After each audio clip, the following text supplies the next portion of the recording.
بسم اللہ الرحمن الرحیم۔ آج کی مزیدار کہانی کا نام ہے پتھر کی شہزادی۔ میرا نام سلطان ہے اور میرا شمار شہر کے گنے چنے رئیسوں میں ہوتا ہے۔ میری عمر اس وقت 200 سال کے لگ بھگ ہے، مگر میں ابھی تک جوان ہوں۔ میری اس لمبی عمر کا راز کیا ہے؟ میں ایک غریب انسان سے رئیس کیسے بنا؟ یہ ایک ایسی ہولناک داستان ہے کہ جسے یاد کر کے ابھی بھی میرے رونگٹے کھڑے ہو جاتے ہیں۔ یہ آج سے 200 برس پہلے کی بات ہے کہ میں اس وقت جوان تھا اور ایک فرم میں ملازم تھا جو امپورٹ ایکسپورٹ کا کام کرتی تھی۔ کام کے سلسلے میں مجھے ایک بار بیرون ملک جانا تھا۔ مجھے بحری جہاز سے سفر کرنا تھا، چنانچہ مقررہ تاریخ کو میں بحری جہاز میں سوار ہو گیا۔ اس وقت میں سوچ بھی نہ سکتا تھا کہ میں اپنی منزل پر کبھی نہیں پہنچ سکوں گا۔ 2 عرشوں والا بحری جہاز تھا۔ اس میں 1100 کے لگ بھگ مسافروں کی گنجائش تھی۔ جہاز میں کل 500 کیبن تھے۔ میں نے بھی ایک کیبن بک کرایا ہوا تھا۔ جہاز کے بڑے ہال میں مسافروں کی تفریح کا خاطر خواہ انتظام تھا۔ پروجیکٹر کے ذریعے فلمیں دکھائی جاتی تھیں۔ انڈور گیمز کا بھی بندوبست تھا، اس لیے سفر بڑے مزے سے کٹ رہا تھا۔ سفر کا 6واں دن تھا۔ میں اپنے کیبن میں بیٹھا ناول پڑھ رہا تھا کہ زوردار جھٹکے لگے۔ میں گھبرا کر کیبن سے نکلا تو دیکھا کہ ہنگامہ برپا ہے۔ سمندر میں طوفان آ گیا ہے۔ عورتوں اور بچوں کی چیخو پکار نے قیامت کا سماں باندھ رکھا ہے۔ بڑی بڑی موجیں ٹنوں وزنی جہاز کو تنکے کی طرح ادھر ادھر اچھال رہی تھیں۔ میں کپتان کے کیبن کی طرف بھاگا۔ کپتان انجن روم میں تھا اور جہاز کو بچانے کی ہر ممکن کوشش کر رہا تھا، مگر بپھری ہوئی موجوں کے آگے بے بس تھا۔ جب تباہی سامنے نظر آنے لگی تو لائف بوٹس سمندر میں اتاری جانے لگی۔ مسافروں میں دھکم پیر شروع ہو گئی۔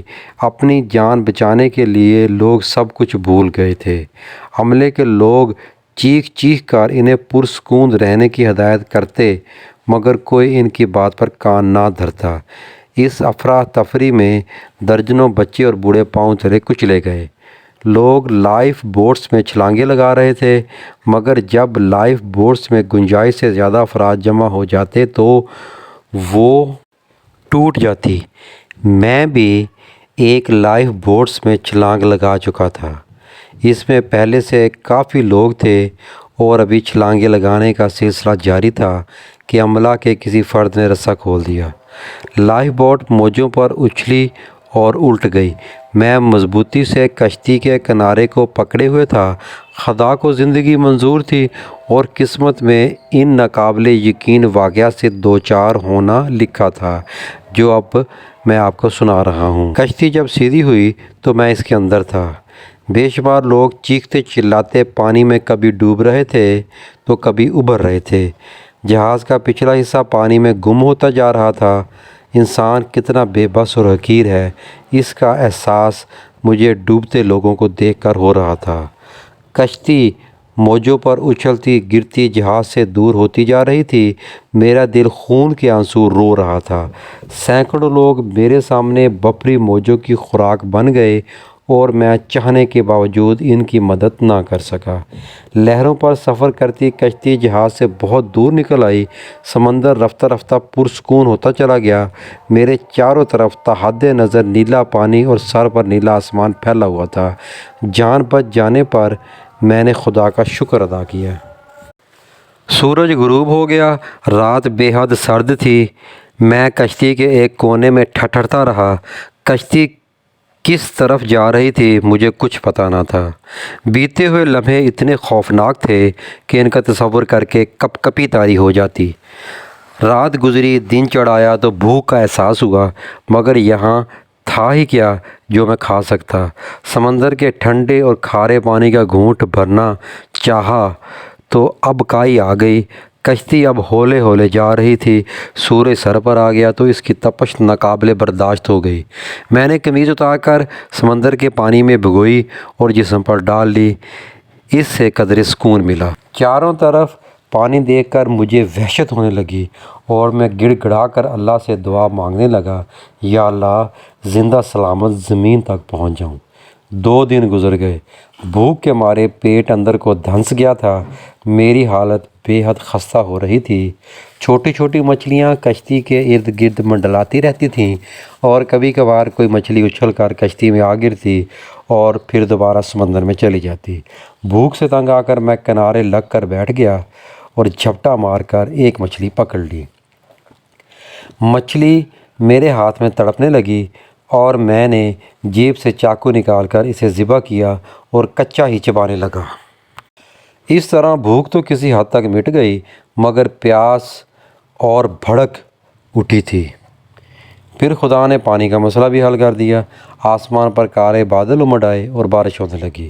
میں نے بھی جی بھر کر پانی پیا اور خوب نہایا۔ مجھے یوں محسوس ہوتا تھا جیسے نئی زندگی ملی ہو۔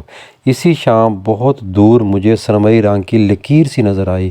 میں اچھل پڑا، زمین نظر آ گئی تھی۔ خوش قسمتی سے ہوا کا رخ بھی ادھر ہی تھا۔ زمین نزدیک آتی گئی اور اس کے کنارے لگے درخت نظر آنے لگے۔ میں نے پانی میں چھلانگ لگا دی اور تیرتا ہوا زمین کی طرف بڑھا۔ آپ تصور نہیں کر سکتے کہ مجھے کس قدر خوشی ہوئی تھی۔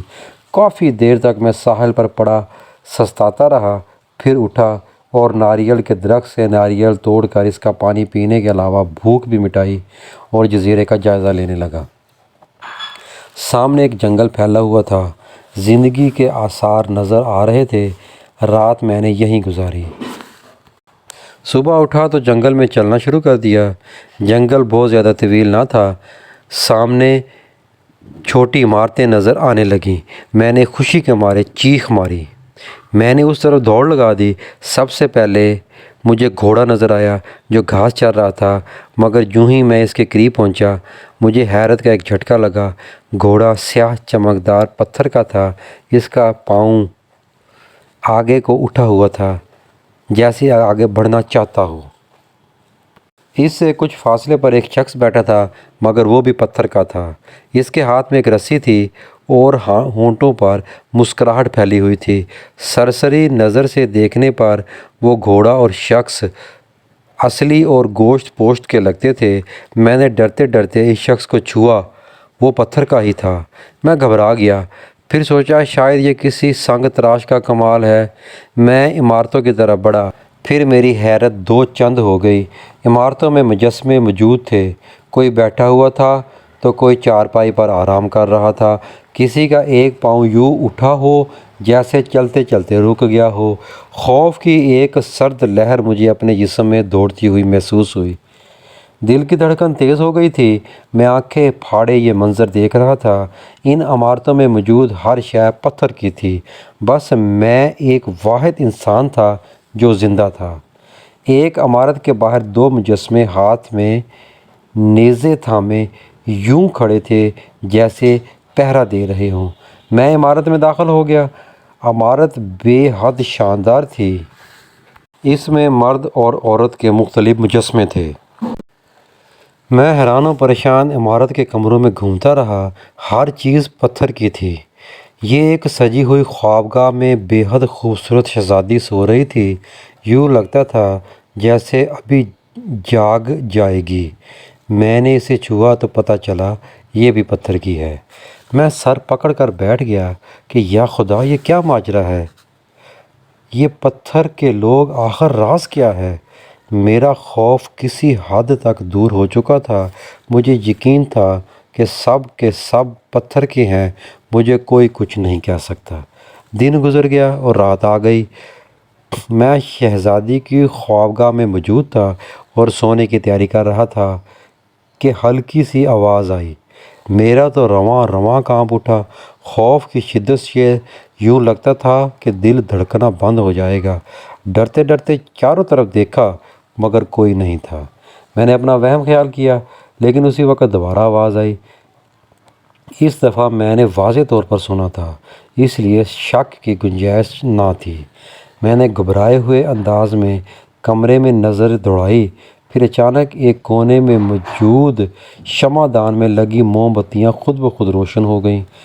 میرا تو یہ حال تھا کہ کاٹو تو لہو نہیں بھاگ جانا چاہیے، مگر ٹانگوں نے حرکت کرنے سے انکار کر دیا۔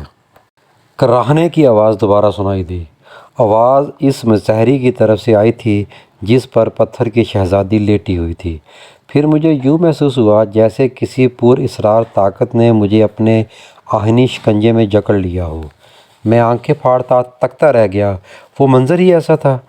پتھر کی شہزادی زندہ ہو رہی تھی۔ میرے دیکھتے ہی دیکھتے وہ اٹھ بیٹھی اور چھوٹے چھوٹے قدم بڑھاتی میری طرف بڑھنے لگی۔ میں نے سوچا چیخوں چلاؤں، لیکن حلق سے کوئی آواز نہ نکلی۔ حلق تو خشک ہو رہا تھا۔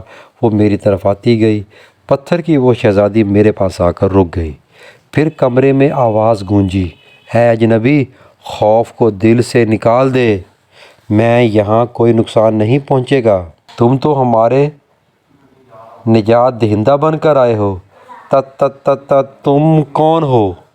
ابھی تو پتھر کی تھی، میں نے اٹک اٹک کر کہا۔ میں اس سلطنت کی شہزادی ہوں۔ یہ جادو کی سلطنت ہے۔ اب یہاں زندگی اور موت کا چکر نہیں چلتا۔ یہاں وقت کی رفتار بہت تیز ہے۔ یوں سمجھ لو تمہاری دنیا کا 1 سال یہاں کا 1 دن کے برابر ہے، شہزادی نے جواب دیا۔ میں منہ کھولے اس کی بات سن رہا تھا۔ شہزادی نے دوبارہ کہنا شروع کیا، تم نے پتھر کے جتنے مجسمے دیکھے ہیں وہ سب انسان ہیں، مگر جادو کے زور سے پتھر بنا دیے گئے ہیں۔ بات یہ ہے کہ ہماری سلطنت کا سب سے بڑا جادوگر مجھ سے شادی کرنا چاہتا تھا۔ وہ بوڑھا تھا، میں نے انکار کر دیا اور اس نے طیش میں آ کر سب کو پتھر کا بنا دیا۔ ان میں صرف میں وہ واحد ہستی ہوں جو رات کے وقت پتھر سے دوبارہ انسان بن جاتی ہوں، اس لیے کہ اگر میں جادوگر سے شادی پر رضامند ہو جاؤں تو اسی محل کے نیچے جادوگر رہتا ہے، اسے بتا دو۔ وہ جادوگر 1 ماہ سوتا اور 1 ماہ جاگتا ہے۔ یہ مہینہ اس کے سونے کا ہے، اس لیے تم اب تک زندہ ہو، ورنہ وہ تمہیں جلا ڈالتا یا پھر پتھر کا بنا دیتا۔ یہ کہہ کر شہزادی خاموش ہو گئی اور میری طرف دیکھنے لگی۔ اے شہزادی، اس جادوگر کے خاتمے کی کوئی تدبیر نہیں ہے؟ میں نے پوچھا۔ اب میرے اوزان کافی حد تک بحال ہو چکے تھے۔ تم ہماری دنیا سے تعلق نہیں رکھتے، تم چاہو تو اسے ہلاک کر سکتے ہو۔ سامنے دیوار پر جو تلوار لٹک رہی ہے یہ جادو کی تلوار ہے، اس سے تم جادوگر کے علاوہ اس کے قبیلے میں موجود تمام بلاؤں کا مقابلہ کر سکتے ہو، شہزادی نے جواب دیا۔ تم اس تلوار کو استعمال کیوں نہیں کرتی؟ میں نے کہا۔ اگر میں دیوار کے قریب جاؤں گی تو جل جاؤں گی، جادوگر نے جادو کر رکھا ہے، شہزادی نے جواب دیا۔ ٹھیک ہے، میں تمہاری مدد کروں گا، میں نے جوش بڑے لہجے میں کہا۔ خدا نے چاہا تو ظالم جادوگر مٹ جائے گا۔ تو پھر تلوار دیوار سے اتار لو، میں اس خفیہ راستے تک تمہاری رہنمائی کروں گی جو جادوگر کے ٹھکانے تک جاتا ہے، شہزادی نے مسکرا کر کہا۔ میں نے کلمہ پڑھتے ہوئے تلوار اتار لی۔ تلوار غیر معمولی طور پر وزنی تھی اور اس کی دھار بے حد تیز تھی۔ شہزادی نے مجھے اپنے پیچھے آنے کو کہا اور باہر چل دی۔ مختلف کمروں سے گزر کے ہم ایک کنویں کے قریب پہنچے۔ شہزادی بولی، اے رحم دل انسان، اس کنویں کی تہہ میں وہ خفیہ دروازہ ہے جو جادوگر کے اڈے تک جاتا ہے۔ تم تلوار دروازے سے لگا دینا، دروازہ خود بخود کھل جائے گا۔ خدا حافظ شہزادی، میں انشاءاللہ کامیاب لوٹوں گا، میں نے کہا اور آنکھیں بند کر کے کنویں میں چھلانگ لگا دی۔ مجھے ایسے لگا جیسے میں کسی تاریک غار میں گرتا جا رہا ہوں۔ خاصی دیر بعد میرے پاؤں فرش سے ٹکرائے۔ میں نے آنکھیں کھول دیں اور میں یہ دیکھ کر حیران رہ گیا کہ میرے چاروں طرف پانی ہے مگر میرے کپڑے خشک ہیں۔ سامنے ایک دروازہ تھا، میں نے دروازے سے تلوار لگائی۔ خوفناک چرچراہٹ کے ساتھ دروازہ کھلتا چلا گیا۔ سامنے سیڑھیاں تھیں جو نیچے کو جا رہی تھیں۔ میں اللہ کا نام لے کر چل دیا۔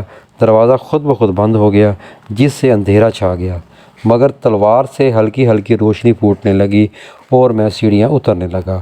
آخری سیڑھی پر قدم رکھتے ہی میرے کانوں میں بنبناہٹ سنائی دی اور ایک طوفان کی طرح سینکڑوں چمگادڑیں چیختی چلاتی میری طرف بڑھیں۔ میں نے تلوار سیدھی کی اور دوسرے ہی لمحے وہ جلنے لگی اور غائب ہو گئی۔ میں آگے بڑھا۔ سامنے طویل سرنگ تھی۔ جو ہی میں نے سرنگ میں قدم رکھا، چیخو پکار کا ایک سلسلہ شروع ہو گیا۔ ایسا لگتا تھا کہ ہزاروں بدروحیں مل کر چلا رہی ہوں۔ خوف کے مارے میری حالت پتلی ہو گئی، خون رگوں میں منجمد ہوتا محسوس ہو رہا تھا۔ کچھ دیر کھڑا میں ادھر ادھر دیکھتا رہا، پھر کلمہ پڑھتا ہوا آگے بڑھا۔ اسی لمحے انسانی ڈھانچے نمودار ہوئے اور کہکے لگاتے میری طرف بڑھے۔ ان کے ہاتھوں میں تلواریں تھیں۔ مجھ پر لرزہ طاری ہو گیا۔ ڈھانچے میرے قریب آنے کی بجائے کچھ فاصلے پر رک گئے اور مجھے ڈرانے کے لیے الٹی سیدھی حرکتیں کرنے لگے۔ میں نے تلوار گھمائی اور تمام ڈھانچے چیختے چلاتے الٹے پاؤں بھاگ کھڑے ہوئے۔ ان کے جاتے ہی ایک بہت بڑا اژدہا نظر آیا جو آگ اگلتا میری طرف آ رہا تھا۔ میرے تو پسینے چھوٹ گئے۔ موت سامنے نظر آنے لگی۔ اژدہے نے قریب آ کر زبان لپ لپائی اور آواز آئی، اے آدم زاد، زندگی چاہتا ہے تو بھاگ جا، اس تلوار کو ہاتھ سے پھینک دے ورنہ میں تجھے نگل لوں گا۔ میں سمجھ گیا کہ یہ بھی تلوار سے خوف زدہ ہے اور تلوار چھیننا چاہتا ہے۔ میں نے تلوار اس کی طرف بڑھائی اور اژدہا غائب ہو گیا۔ سفر کا سلسلہ پھر جاری ہو گیا۔ سرنگ شیطان کی آنت کی طرح لمبی تھی۔ میں کئی دن اس میں چلتا رہا مگر وہ ختم ہونے کا نام ہی نہ لیتی تھی۔ 7 دن بعد اللہ اللہ کر کے سرنگ ختم ہوئی۔ میں ایک بڑے باغ میں پہنچا تو دیکھا کہ شہزادی ایک چبوترے پر بیٹھی ہے۔ مجھے دیکھ کر وہ مسکرائی اور بولی، تم بہت بہادر ہو، تم نے طلسم فتح کر لیا، یہ تلوار مجھے دے دو۔ قریب تھا کہ میں تلوار اسے دے دیتا مگر پھر خیال آیا کہ جادوگر سے تو ابھی ٹکراؤ ہوا ہی نہیں، طلسم کیسے ختم ہو سکتا ہے؟ بس یہ خیال آتے ہی میں سمجھ گیا کہ یہ بھی جادوگر کا کوئی چیلا بیٹھا ہے۔ میں تلوار اس کی طرف بڑھائی تو اس نے زوردار چیخ ماری۔ شہزادی کی جگہ ایک بھوتنی کھڑی تھی۔ کالا رنگ، بالوں میں سانپ کلبلا رہے تھے، آنکھیں اس طرح لال جیسے 2 انگارے ہوں۔ اس کے پیلے پیلے دانت ہونٹوں سے باہر جھانک رہے تھے اور ان دانتوں سے خون ٹپک رہا تھا۔ وہ زور سے ہنسی اور بولی، اے آدم زاد، کیوں زندگی کو دھتکار کر موت کو گلے لگاتا ہے؟ اب بھی تیری جان بخشی ہو سکتی ہے، یہ تلوار پھینک دے، میں تیرے لیے دولت کے انبار لگا دوں گی۔ یہ کہہ کر اس نے ہاتھ لہرایا تو فرش پر جگمگ جگمگ کرتے ہیرے جواہرات کے ڈھیر لگ گئے۔ ان کی چمک دمک سے میری آنکھیں چکا چوندھ ہو گئیں۔ ان میں ہر ہیرا بطخ کے انڈے کے برابر تھا۔ بھوتنی نے کہا، یہ سارے تجھے مل سکتے ہیں، شرط صرف یہ ہے کہ تلوار پھینک دے۔ مگر میں بھوتنی کے جال میں نہ پھنس سکا۔ میں تلوار سونت کے اس کی طرف لپکا اور وہ شور مچاتی بھاگ نکلی۔ ہیرے جواہرات کے ڈھیر غائب ہو گئے۔ باغ سے نکل کر میں ایک کمرے میں پہنچا جس میں تابوت پڑا تھا۔ تابوت بہت بڑا تھا اور اس کا ڈھکن اٹھا ہوا تھا۔ میں تابوت کی طرف بڑھا ہی تھا کہ خوفناک آوازیں آنے لگیں۔ بھوت، چڑیلیں اور بھوتنیاں مجھے ڈرانے لگیں۔ تلوار ہونے کی وجہ سے وہ میرے پاس نہ آ سکتی تھی۔ میں ہمت کر کے آگے بڑھا۔ اس وقت ہواؤں کے جھکڑ چلنے لگے۔ مجھے یوں محسوس ہوا جیسے میں اڑ جاؤں گا۔ پھر تابوت سے جادوگر نکلا۔ اس کا جسم بھینسے جیسا تھا جس پر بڑے بڑے کالے بال اگے ہوئے تھے، آنکھیں عقاب ایسی اور ناک طوطے کی طرح مڑی ہوئی تھی۔ اس کے ہاتھ میں ایک ناریل تھا۔ جادوگر کی آنکھوں سے خوفناکی اور وحشت ٹپک رہی تھی۔ اس نے ایسا زوردار کہکا لگایا کہ در و دیوار کانپ اٹھے۔ پھر وہ بولا، تم نے ہمارے آرام میں خلل ڈالا ہے، میں تجھے بھسم کر دوں گا، لے بھیانک موت کے لیے تیار ہو جا۔ یہ کہہ کر جادوگر نے ناریل زور سے زمین پر دے مارا۔ ناریل پھٹ گیا۔ اس سے دھواں نکلا جس نے ایک جن کی صورت اختیار کر لی۔ وہ جن میری طرف لپکا۔ میں نے تلوار مضبوطی سے پکڑ لی۔ پھر جوں ہی جن میرے پاس آیا میں نے تلوار گھما دی۔ تلوار میرے ہاتھ سے نکل کر بلند ہوئی اور جن کی گردن کاٹ کر پھر میرے ہاتھ میں آ گئی۔ جادوگر یہ دیکھ کر گھبرا گیا۔ اس نے بھاگنا چاہا مگر میں نے موقع ہی نہ دیا اور چھلانگ لگا کر اس پر جا پڑا۔ جادوگر لگا میری منت سماجت کرنے اور لالچ دینے مگر میں نے اس کی ایک نہ سنی اور تلوار کا بھرپور وار کر کے اس کی گردن اڑا دی۔ ایک ہیبت ناک دھماکہ ہوا۔